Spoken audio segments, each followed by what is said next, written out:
नमस्कार, मैं राहुल कठेरिया। आज नीति आयोग की बैठक थी। चूंकि इस बैठक में देश के सभी राज्यों के मुख्यमंत्री शामिल होते हैं, तो इंडिया गठबंधन की तरफ से ये घोषणा की गई थी कि इंडिया गठबंधन शासित राज्य का कोई भी मुख्यमंत्री नीति आयोग की बैठक में शामिल नहीं होगा।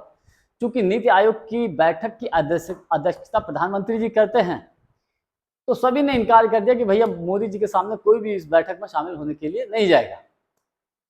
लेकिन ममता बनर्जी जी नीति आयोग की बैठक में आज शामिल होने के लिए पहुंची, तो गोदी मीडिया में ये खबरें चलने लगी कि भैया इंडिया गठबंधन में फूट पड़ गई, इंडिया गठबंधन में सब कुछ ठीक ठाक नहीं है, इंडिया गठबंधन में दरार पड़ गई। तमाम इस तरीके की खबरें चल रही थी।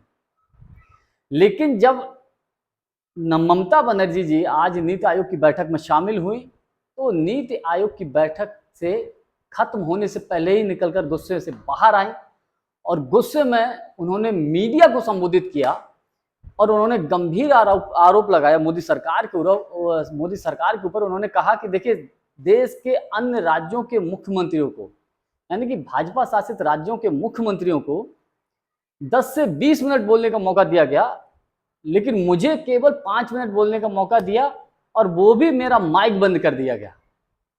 और ममता बनर्जी ने यह भी आरोप लगाया कि बंगाल के साथ भेदभाव हो रहा है।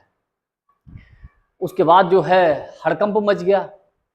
मोदी सरकार की तरफ से वित्त मंत्री निर्मला सीतारमण जी आई, उन्होंने सफाई दी कि जो ममता बनर्जी जी जो आरोप लगा रही हैं वो ठीक नहीं है, वो झूठे आरोप हैं, ऐसा बिल्कुल नहीं हुआ। उनका माइक बिल्कुल भी बंद नहीं किया गया था।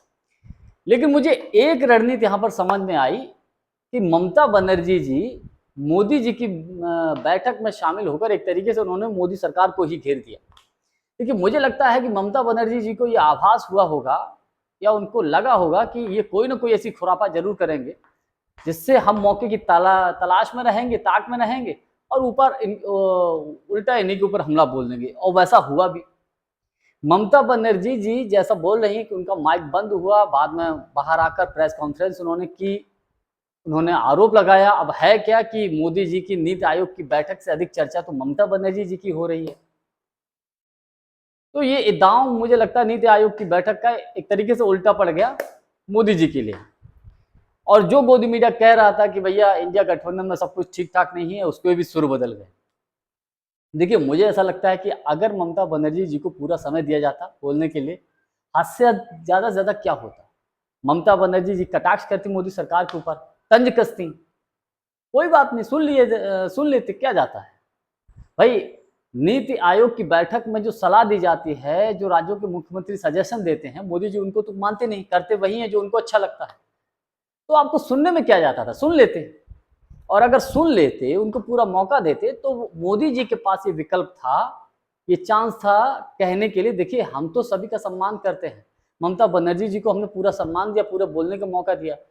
विपक्ष ने खामखा इस बैठक का बहिष्कार किया। लेकिन ममता बनर्जी जी का माइक बंद करके एक तरीके से मुझे लगता है मोदी जी ने अपने पैर पर ही कुल्हाड़ी मार ली। लोकसभा राज्यसभा की परंपरा आज नीति आयोग में देखने को मिली, जो कि बेहद दुखद और बेहद गंभीर है। जानकारी हमारी आपको कैसी लगी, कमेंट्स करके हमको जरूर बताइएगा। बहुत बहुत धन्यवाद। नमस्कार।